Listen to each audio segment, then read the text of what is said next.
Olá a todos, sejam muito bem-vindos ao canal. Eu sou Tatiane Miner e hoje nós trataremos de um assunto, mais um interessante, das razões pelas quais pessoas narcisistas são pessoas más, competitivas e ciumentas.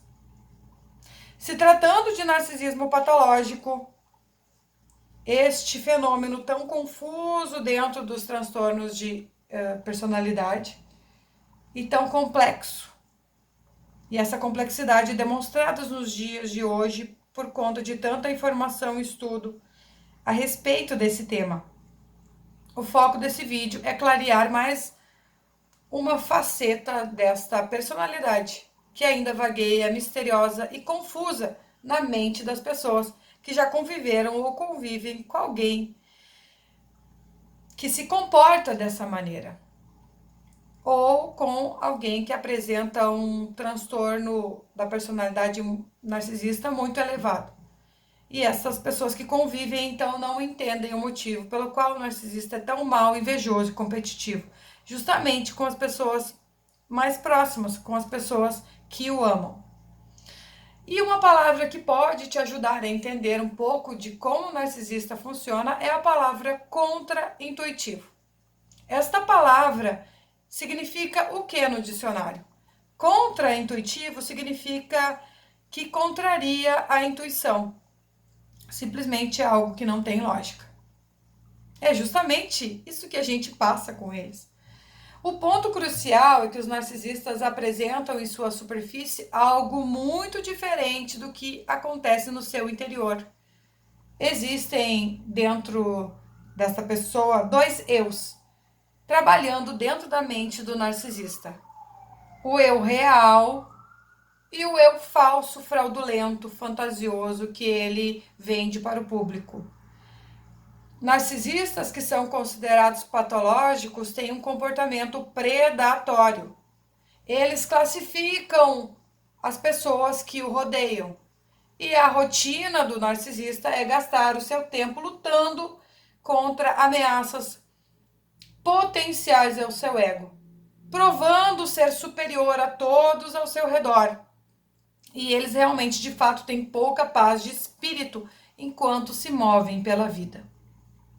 E para entender o porquê do narcisista ser tão mesquinho nas relações interpessoais, você precisa compreender um pouco mais do mundo intrapsíquico do narcisista. Ou, em termos leigos, você precisa entender o que acontece na mente do narcisista. A maioria, se não todos os narcisistas graves, provavelmente foram feridos em algum momento crucial do seu desenvolvimento na primeira infância. Especificamente, eles foram feridos quando eram crianças, numa época em que uma criança é altamente impressionável. E quando essa criança ainda não consegue sustentar as suas guardas psicológicas, as suas defesas, para que ela possa então se afastar das coisas que a fazem se sentir mal. Quando o menino ou a menina se machucam emocionalmente, provavelmente assumiu a seguinte forma: uma figura de autoridade, pai ou mãe, ou mesmo crianças importantes no relacionamento dessa criança, ou um professor, humilhou, subjugou, ignorou ou explorou esta criança de uma maneira ou de outra. Para se tornar severamente narcísico, mais tarde na vida, a lesão emocional que ocorreu na infância deve ser grave o suficiente para que o indivíduo chegue à seguinte conclusão. Essa conclusão é inconsciente. Ninguém nunca mais vai me machucar assim novamente. Eu nunca mais vou baixar a minha guarda. E essa é a maneira de se relacionar que eles praticam repetidamente por tantos anos que a personalidade deles se torna amplamente rígida e extremamente desafiadora. O narcisista não consegue se expor por muito tempo. Se alguém ou algo ameaça o ego do narcisista, o narcisista muda abruptamente para o modo predador. E por que os narcisistas podem ser assim tão maus? Agora eu vou explicar o que acontece com o narcisista quando ele passa para o modo predador. Primeiro, porém, é importante entender o porquê que o narcisista se sente na necessidade de se defender tão obstinadamente. Na mente do narcisista, o mundo social inclui duas categorias estritas: vencedores e perdedores. Não há resultado possível. Não há outro que eles consigam entender. Não há atenção, elogios o suficiente para todo mundo. Portanto, de acordo com a lógica narcísica, apenas alguns sortudos serão selecionados. Por causa dessa maneira que o narcisista se sente humilhado, despercebido, subjugado, desta forma com que ele não teve importância no passado, quando ele justamente mais precisou, o narcisista se sente derrubado, esquecido. E quando o narcisista se sente ameaçado, é porque alguém disse ou fez algo que o narcisista lembre-se da sua pequenez e que ele se sinta despercebido, fraco e defeituoso. E o narcisista não pode mais permitir que ninguém faça, que ele se sinta assim, sob hipótese alguma. O pensamento do narcisista é assim: qualquer ameaça ao seu ego temperamental deve ser identificada imediatamente e apagada. E se essa ameaça continuar, ela deve ser aniquilada por todos os meios necessários. Se você questionar o narcisista ou humilhá-lo publicamente, você então vai desencadear uma raiva de décadas. E o narcisista não parará até que eles sintam que você foi dizimado verbal ou emocionalmente. Lembre-se que o narcisista considera você desprezível. E desprezível pode ser qualquer coisa. Pessoas que nunca conviveram com esse tipo de narcisista patológico talvez não acreditariam nesta ira feia, animalesca que o narcisista vomita quando são feridos. Muitas pessoas e crianças que sofreram na mão de um narcisista patológico extremo falam como é ver a sua cara cheia de ódio e desse ser humano, né, que causa tanto trauma emocional. E essas pessoas passam a entender que é muito difícil de confiar nos outros. E por que os narcisistas também são pessoas tão competitivas e que não deixam você brilhar, ou que não gostam quando você brilha?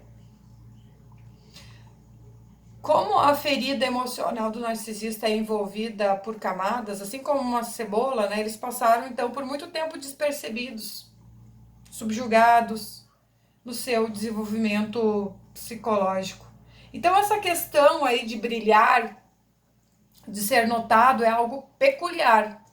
É uma questão carregada de sentimentos e velhas lembranças, pensamentos primitivos e inconscientes, porque eles não eram reconhecidos na infância, não foram valorizados. E muitas pessoas, então, próximas do narcisista se sentem confusas do motivo pelo qual o narcisista tem essa reação tão intensa e negativa quando a outra pessoa próxima dele está se sentindo bem, ou quando essa pessoa conquistou algo, ou simplesmente quando essa pessoa está feliz, está brilhando. Aqui é que as coisas ficam realmente bem complicadas e perturbadas. Curiosamente, o narcisista patológico, ele toma o seu sucesso como uma reflexão sobre eles.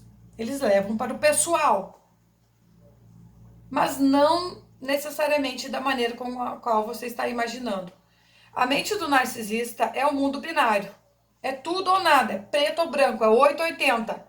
E se você tiver sucesso, a lógica distorcida deles diz que o sucesso seu significa a falha deles. Alguém bem mais sucedido e brilhante, especialmente próximo a eles, que eles convivem, é realmente algo perturbador e inconscientemente doloroso para essas pessoas. Porque o seu sucesso é uma oportunidade perdida. Então eles entendem que não vão receber o seu amor ou sua atenção. E que você não precisa deles para viver. E não adianta você dar amor o suficiente, atenção e respeito. Narcisistas patológicos estão convencidos de não aceitar nada. Infelizmente, nenhuma quantidade de qualquer coisa boa os convencerá do contrário. É essencial entender que o narcisista não é competitivo com você, porque você odeia você ou porque quer te machucar emocionalmente. Eles fazem isso porque estão se sentindo mal emocionalmente e machucados, feridos. Eles entendem que são inferiores nesse momento. E as pessoas normais ficam inteiramente confusas sobre este comportamento do narcisista. Como que essa pessoa que passou pela vida não aprendeu ainda as regras fundamentais e básicas que crianças da terceira série já sabem dessas convenções sociais básicas. E por que que isso é quase impossível para eles entenderem? E que qualquer adulto logicamente iria entender. E eles, não tendo dificuldade cognitiva, não entendem e se comportam como uma criança. E isto tudo traz uma outra palavra, a oposição. A oposição é uma parte frequentemente negligenciada do distúrbio dessa personalidade. Curiosamente, tendo trabalhado com muitas crianças e adolescentes que apresentam então esse transtorno desafiador de oposição, notei uma sobreposição interessante entre o distúrbio e o transtorno de personalidade narcisística no adulto. Vale a pena examinar esta sobreposição porque ajudará a você entender o comportamento mental do narcisista, que este comportamento é inerentemente oposicionista. O transtorno desafiador de oposição, conhecido como TOD, nos círculos clínicos, é um distúrbio mental observado em crianças de idade escolar. O diagnóstico inclui os seguintes critérios: geralmente perdem a paciência, discutem com adultos, desafiam as regras, se recusam a cumprir ativamente as solicitações ou regras dos adultos.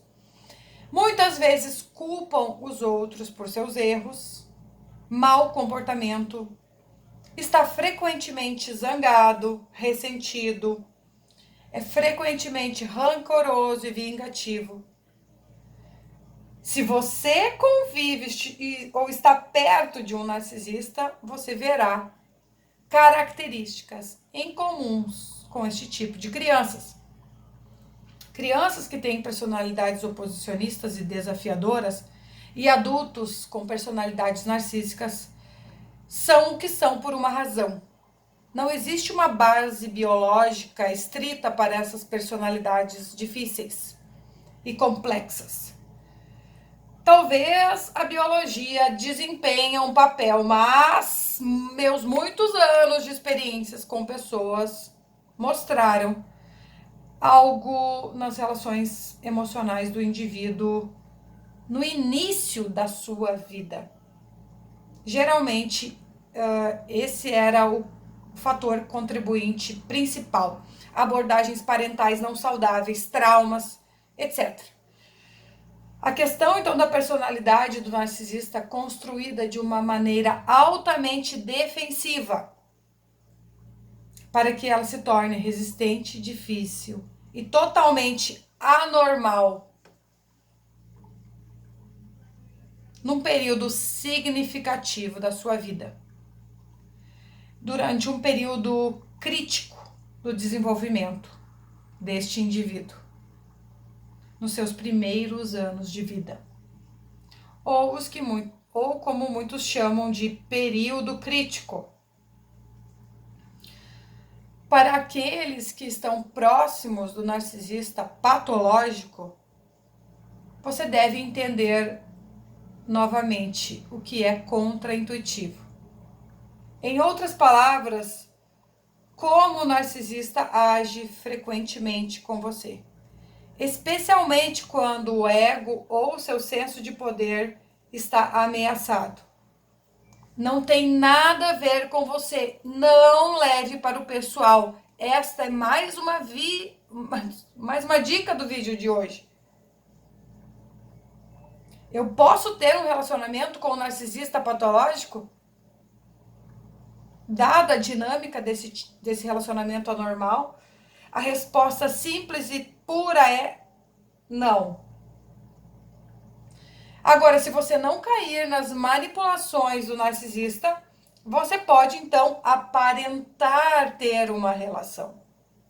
Na intimidade, não há igualdade, tá? Até porque os narcisistas não conseguem se comportar como iguais. Não importa o que seja feito. O que pode acontecer é vocês coexistirem. E para fazer esse relacionamento funcionar, você deve alterar toda a sua linha de pensamento.